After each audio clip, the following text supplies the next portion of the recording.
মিজান ভাই, যে ভাই, ভাই গতকালকে সাংবাদিকদের সাথে আপনার তর্ক বিতর্ক দেখলাম, এটা কি জন্য? ওই যে ভিডি টোকন চাইছিল, ভিডি টোকন একটা দিতে চাইছি, হ্যাঁ একটা নিব না, লগে একজন লই আইছে, হ্যাঁ দিতে হইব দুইটা, আর আমি দুইটা দিব করতে। কাইলে আরো কোনো ভিডি টোকনের টিয়া কেউ দেয় না।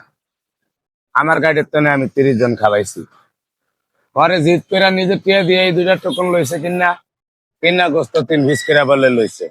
এটি আমার গোস্ত যে যা খায় হ্যাঁ কইছে।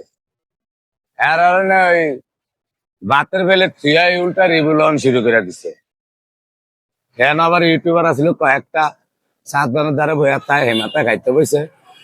তখন হ্যাঁ হেরা কথা ধরছে যে আমরা অনেকদিন ধরে আই দেখি না, আপনি কি কথা জিগান মাইসের কি কর, মানে ভাবলি করে কয় মিজানে যে ফুটপাতে ব্যবসা করে, আপনারা কিছু কর না গেলি এরম প্রশ্ন করছিল বললে। এরম প্রশ্ন করছে দেখেই ধরছে, পরে হেরা হেরা গুতাগুতি করছে, হেরা হেরা ঝরগা করছে, ঝরগা করে গেছে গিয়ে হরে আয়া হ্যাঁ করে হায় না, পরে আমার লগে আয়া শুরু করে দিছে।